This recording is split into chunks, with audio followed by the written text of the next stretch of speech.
শ্ৰী শ্ৰী ৰাজহুৱা সত্ৰত 14 নং ৱাৰ্ডৰ শুভাকাংক্ষী ৰাইজৰ সৌজন্যত বিশেষ সম্বৰ্ধনা অনুষ্ঠানত 36 নং মধ্য গুৱাহাটী সমষ্টিৰ নৱনিৰ্বাচিত বিধায়ক বিজয় গুপ্তাক বিশেষভাৱে সম্বৰ্ধনা জনোৱা হয়।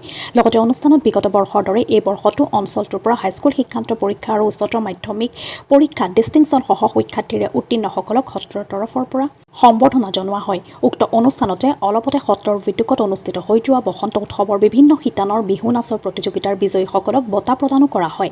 আজিৰ অনুষ্ঠানটিত বিধায়ক বিজয় গুপ্তাৰ লগতে প্ৰাক্তন সাংসদ কুইন ওজা, 14 নং ৱাৰ্ডৰ পৰিষদ মঞ্জু বৰা, বিজেপিৰ ৰাজ্যিক উপসভাপতি জুৰি শৰ্মা বৰদলৈ, GMDAৰ প্ৰাক্তন উপাধ্যক্ষ মুকুতা ডেকা আদি বিশিষ্ট অতিথি হিচাপে উপস্থিত থাকে। সত্ৰাধিকাৰ সনাতন দাসে জানিবলৈ দিয়ে।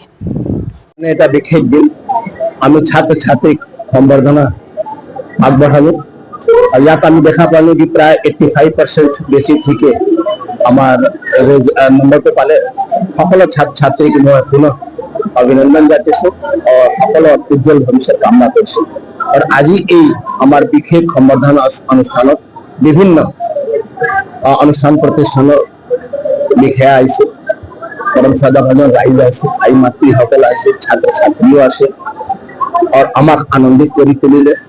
আৰু এই সুযোগ লৈ মই এটাই কথাটো ক'ব বিচাৰিছো যে আমি এই নিষ্ঠাতা সমাজ গঢ়ি তুলিব লাগিব, যিটো সমাজত আমি আমাৰ মাজত ভাতৃত্বভাৱ সদ্ভাৱ থাকে আৰু আমি একেলগত মিলি ৰাইজৰ যি সমস্যা আছে, ৰাইজৰ সমস্যা সমাধানৰ কাৰণে যি অভাৱ অভিযোগ আছে সেইটো দূৰ কৰিবৰ কাৰণে আমি একত্ৰিত হৈ আমি সমস্যাটো সমাধান কৰিব পাৰোঁ।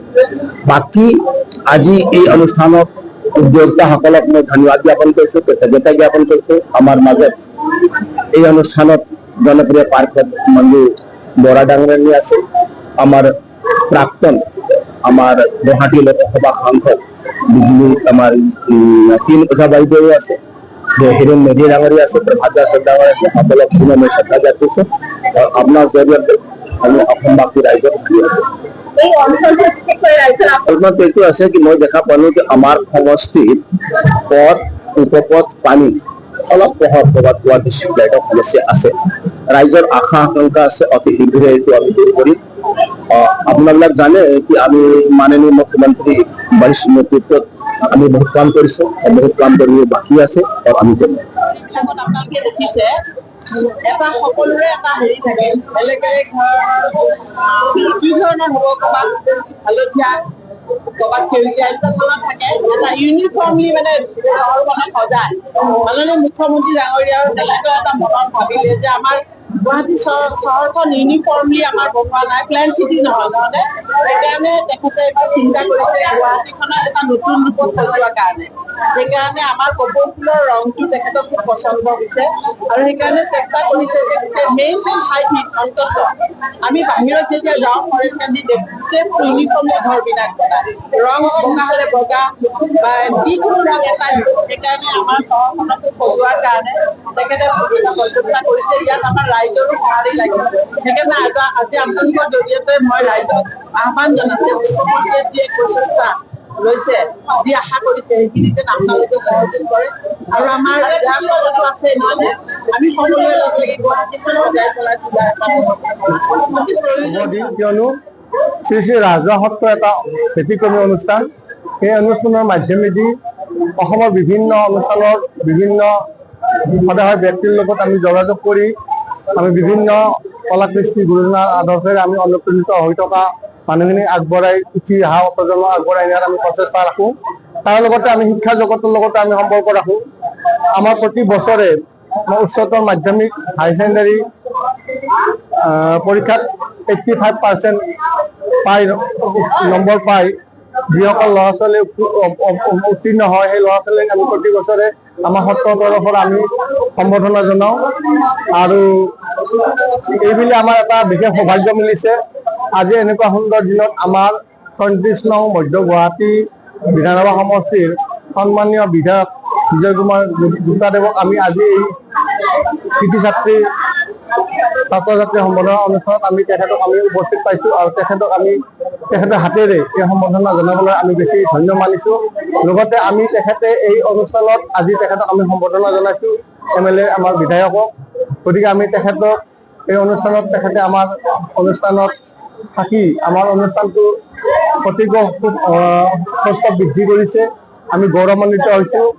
গতিকে অনাগত জীৱনত এই আমাৰ বিধায়ক মহোদয়ৰ লগত আমি সম্পৰ্ক ৰাখি তেওঁলোকক আমি সমাজ জীৱনৰ সকলো ক্ষেত্ৰত আমি কাম কৰি যোৱাৰ কাৰণে আমি প্ৰচেষ্টা হাতত ল'ম। আৰু শ্ৰী শ্ৰী ৰাজহুৱা সত্ৰই সামাজিক, ৰাজনৈতিক, অৰ্থনৈতিক, কলা, কৃষ্টি, সংস্কৃতি সকলো দিশতে বিভিন্ন ক্ষেত্ৰত আগবাঢ়ি যোৱাৰ কাৰণে অসমখনৰ সকলো ক্ষেত্ৰত আগবঢ়াই নিয়াৰ কাৰণে বা বিভিন্ন ক্ষেত্ৰত সমাজৰ দৰিদ্ৰখিনিক দৰিদ্ৰতাখিনিক বা আকুলখিনিক সহায় সহযোগিতাৰ মাধ্যমেদি অনুষ্ঠানটো যাতে চলাই নিব পাৰোঁ তাৰ কাৰণে সকলো ৰাইজৰ বিনম্ৰ অনুৰোধ জনাইছোঁ। আৰু আজি এই বিধায়ক মহোদয়ক আমি ইয়াৰ পৰা এই মঞ্চৰ পৰা আমি অনুৰোধ জনাইছোঁ তেখেতে আমাৰ প্ৰতি কৃপাই দৃষ্টি ৰাখিব। এইখিনি আপোনালোকে চাগে নিশ্চয় জানে যে শ্ৰী শ্ৰী ৰাজহুৱা সত্ৰ কেৱল মাত্ৰ এক আধ্যাত্মিক কেন্দ্ৰই নহয়, শ্ৰী শ্ৰী ৰাজহুৱা সত্ৰই এনেধৰণৰ বিভিন্ন সাংস্কৃতিক, সামাজিক অনুষ্ঠান অনুষ্ঠিত কৰি আহিছে পূৰ্বতেও। বিশেষকৈ যিসকল উঠি অহা নৱপ্ৰজন্ম আছে বা ছাত্ৰ ছাত্ৰীসকল আছে তেওঁলোকক উদ্দেশ্যে শ্ৰী শ্ৰী ৰাজহুৱা সত্ৰই বিভিন্ন অনুষ্ঠান অনুষ্ঠিত কৰি আহিছে, বিভিন্ন সাংস্কৃতিক অনুষ্ঠান অনুষ্ঠিত কৰি আহিছে। আৰু আমি প্ৰতি বছৰে আজি বহু বছৰ ধৰি হাইস্কুল শিক্ষান্ত পৰীক্ষা আৰু উচ্চতৰ মাধ্যমিক পৰীক্ষাত ডিষ্টিংশ্যন সহ অৰ্থাৎ 85% লাভ কৰিছে তেওঁলোকক আমি সম্বৰ্ধনা জনোৱাৰ এক ব্যৱস্থা কৰি আহিছো। আৰু এই বছৰো তেনে ব্যতিক্ৰম নহয়। আজিৰ এই অনুষ্ঠানত এই অঞ্চলৰ অৰ্থাৎ 36 নং মধ্য গুৱাহাটী সমষ্টিৰ বিধায়কগৰাকী আজি আছিল, বিজয় কুমাৰ গুপ্তা উপস্থিত আছিল আৰু সম্বৰ্ধনা জ্ঞাপন কৰিছো ছাত্ৰ ছাত্ৰীসকলক। আৰু লগতে অঞ্চলটোৱে যিহেতু বিধায়কগৰাকীক ভাল পায়, তেখেতক এবাৰ লগ কৰাৰ ইচ্ছা আছিল, গতিকে অঞ্চলবাসীৰ সুবিধাৰ্থে আজি এই অনুষ্ঠানটিৰো আয়োজন কৰা হৈছিল। আৰু অঞ্চলটোৰ বিভিন্নজন আহি বিভিন্ন অনুষ্ঠানৰ লোকে আহি বিজয় কুমাৰ গুপ্তাদেৱক সম্বৰ্ধনা জনাইছে আৰু লগতে ছাত্ৰ ছাত্ৰীসকলক উৎসাহিত কৰিছে।